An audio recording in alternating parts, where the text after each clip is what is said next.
Welcome to beautiful Sydney, Australia. We've been spending the last few weeks here living the Aussie lifestyle and working from Sydney. In this video, we're gonna showcase how life is here in this city. So stay tuned as we explore Sydney.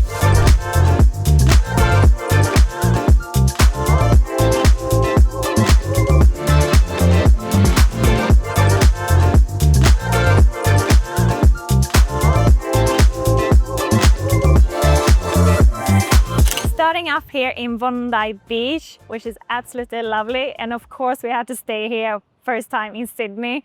Here's where all the tourists is gathering. Now it's a little bit off season. It's starting to get winter, so it's a little bit less people. But as you can see, it's so crowded. It's Sunday morning. And the difference here to our normal mornings is that it starts so much earlier here. So it starts at 5 a.m. I'm not gonna go up at 5 a.m. but I'm trying to get up at least around 7. So what I normally do, we're going to Vertis gym. They have 2 HYROX gyms here, which is absolutely amazing. Like my first session, my legs were dying the next 3 days. It was just so sore, but it's so good for my body. And after the HYROX training, I go down here to the beach walk, of course, and walk here for around an hour. And it's just so amazing. Just coming down, just listen to the waves here. It's just so calming. And as you can see, people are so active here. So you get so inspired. People are in training clothes all the time and just going out for a run or going to the different gyms. So you really want to stay healthy here. When you stay active, of course, you want to eat healthy as well. And there's a lot of options here to eat healthy. There's a lot of acai, nice salads places. So our favorite now has been fish balls. We've been eating that almost every day.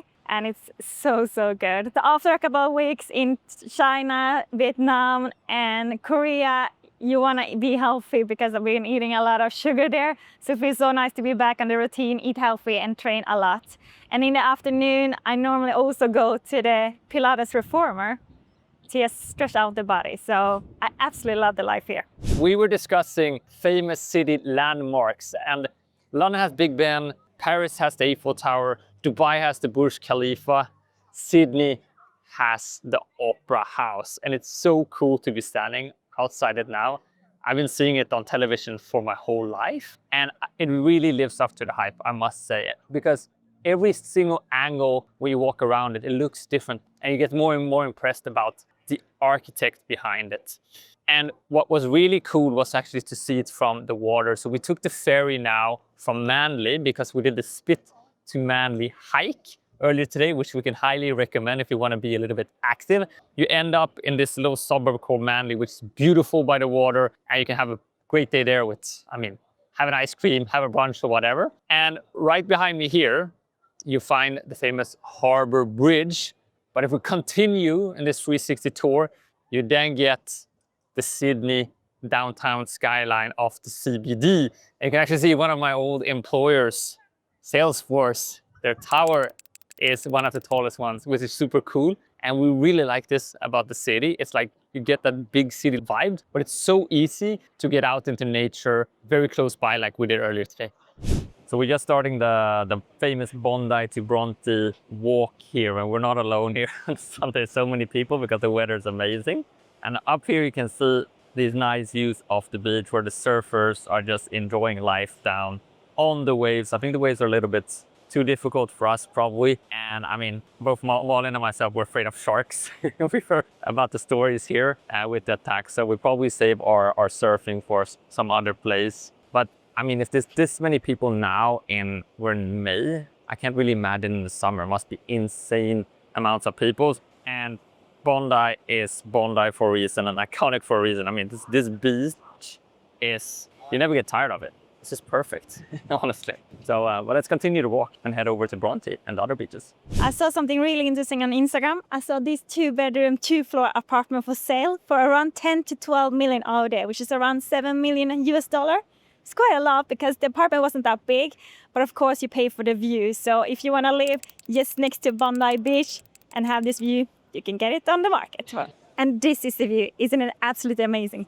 We only walked like 20 meters and there's so much to see already. So this right behind me here is the famous Bondi Icebergs Club, where they have these like natural swimming pools with the ocean water just spilling over with the waves. And today it's even closed because the waves are coming in pretty hard.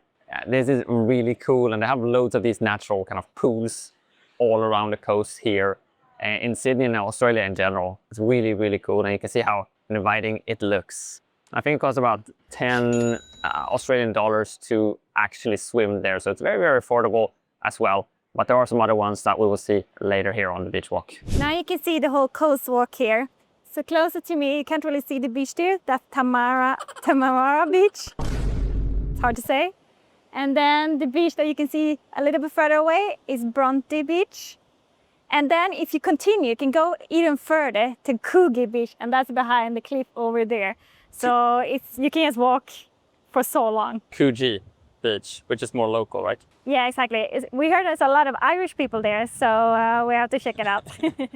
We made it to Coogee Beach. We decided to just keep on going. I mean, it's just the weather is so amazing today that it's very easy to just be active here. And as we said, we've been working remotely here now for the last few weeks, and we're doing that all year round. But it's very nice sometimes to also meet people in person. So I've had the pleasure here to meet up with my team here locally. Been hiring a few people here, so it's always nice to meet them in person, not just over the screen.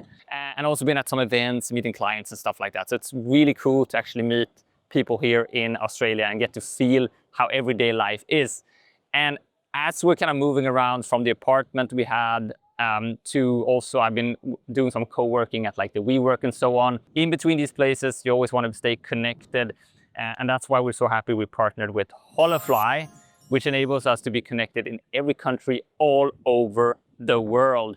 And if you want to subscribe to their annual plan, you can actually get 10% off with our discount code below, or 5% on eSIMs. There's some demonstration going on here, so hopefully you hear me still. But all in all, if you're thinking about remote work in Australia, the infrastructure here is amazing. Wi-Fi is super, super fast in almost all locations, which is just convenient and something you start to appreciate more and more. But the only thing you have to think about, of course, is time zones. So now we're in actually Australian winter, which makes it easier. If you're thinking about Europe, it's only about 8 to 9 hours time difference. But in their summer, which is the European winter, it's the opposite. So it's actually 12 hours time difference. So obviously, yeah, I meant 10 hours and not 12 hours, but you get the point. It's a big time difference. We'll see how we cope with that time difference going into the Australian summer next year. That's it here from Sydney, and I absolutely love this place. I'm looking forward to come back here in the next couple of months when it's starting to get summer here. But what do you think? Do you think you can live here? Let us know in the comments. And then next destination is Koh Phangan, Thailand. So see you there.